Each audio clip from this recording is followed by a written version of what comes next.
সাংবাদিকদের উপর নজরদারিতে Pegasus spyware ব্যবহার করছে ভারত, এমনটাই জানিয়েছে আন্তর্জাতিক মানবাধিকার সংস্থা অ্যামনেস্টি। ভারত সরকার পেগাসাস স্পাইওয়্যার ব্যবহার করে স্বনামধন্য সাংবাদিকদের বিরুদ্ধে নজরদারি করছে এমন তথ্য উঠে এসেছে আন্তর্জাতিক মানবাধিকার সংস্থা অ্যামনেস্টি ইন্টারন্যাশনাল ও ওয়াশিংটন পোস্টের যৌথ তদন্তে। বৃহস্পতিবার অর্থাৎ 28শে ডিসেম্বর তারা তদন্ত প্রতিবেদনটি প্রকাশ করে। ইসরায়েলি সংস্থা এনএসও গ্রুপের তৈরি বিশ্বের বিভিন্ন দেশের সরকারের কাছে বিক্রি করা এই পেগাসাস সফটওয়্যারের মাধ্যমে যে কোনো গ্রাহকের মোবাইল টেলিফোনের খুদে বার্তা ও ইমেলে ঢুকে পড়া যায়, আড়ি পাতা যায় কথাবার্তায়, দেখা যায় ছবি। এছাড়া ব্যবহারকারীর অবস্থান শনাক্ত করা থেকে শুরু করে ক্যামেরার মাধ্যমে ব্যবহারকারী ভিডিও ধারণ করা যায়। অ্যামনেস্টি ইন্টারন্যাশনাল জানিয়েছে চলতি বছরের অক্টোবরে ভারতের দ্য ওয়্যার সাংবাদিক সিদ্ধার্থ ভারাদারাজন এবং একটি সংঘবদ্ধ অপরাধ ও দুর্নীতি প্রতিরোধ প্রকল্পের আনন্দ মাংনালে নামের দুই সাংবাদিকের আইফোনে স্পাইওয়্যারের মাধ্যমে নজরদারি চালানো হয়েছে বলে জানায় অ্যামনেস্টি সিকিউরিটি ল্যাবের প্রধান ডনচাস সিয়েরভাইল। তিনি বলেন, আমাদের সর্বশেষ অনুসন্ধানে দেখা গেছে পেশাগত দায়িত্ব পালনের সময় ভারতীয় সাংবাদিকরা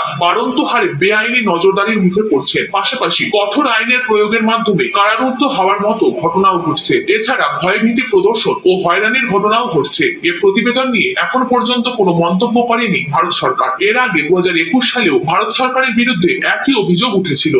গাজায় আবাসিক ভবনে ইসরায়েলি হামলায় নিহত 20। গাজার দক্ষিণাঞ্চলের একটি হাসপাতালের কাছে আবাসিক একটি ভবনে হামলা চালিয়েছে ইসরায়েল। এতে কমপক্ষে 20 জন নিহত হয়েছেন। রাফা এলাকায় কুয়াইতি এলাকায় চালানো ওই হামলায় 50 জন আহত হওয়ার তথ্য দিয়েছে রয়টার্স। হতাহত ব্যক্তিরা সবাই বেসামরিক নাগরিক বলে জানিয়েছে গাজার স্বাস্থ্য মন্ত্রণালয়ের মুখপাত্র আশরাফ আল কিদরা। রাফা এলাকার আবু ইউসেফ আল নাজার হাসপাতালের পরিচালক মারওয়ান আল হামস বলেছেন, এই প্রহসন ও গণহত্যা বন্ধ করুন। এদিকে গতকাল বৃহস্পতিবার রাতে গাজার দক্ষিণাঞ্চলের খান ইউনিস এলাকার একটি বাড়িতে ইসরায়েলি বিমান হামলায় 8 ফিলিস্তিনি নিহত হয়েছেন। ফিলিস্তিনের রেড ক্রিসেন্ট বলেছেন, মাঘাজি শরণার্থী শিবিরের একটি বাড়িতে ইসরায়েলি ক্ষেপণাস্ত্র হামলায় 3 ফিলিস্তিনি নিহত ও 6 জন আহত হয়েছেন। ইসরায়েলের প্রতিরক্ষা মন্ত্রী ইয়োভ গ্যালান্ট এক সংবাদ সম্মেলনে বলেছে, তারা হামাসকে পুরোপুরি ধ্বংস করে দিতে চান। গত 24 ঘন্টায় ইসরায়েলের হামলায় গাজায় 210 জন নিহত হয়েছেন বলে ফিলিস্তিনের স্বাস্থ্য কর্মকর্তারা জানিয়েছেন।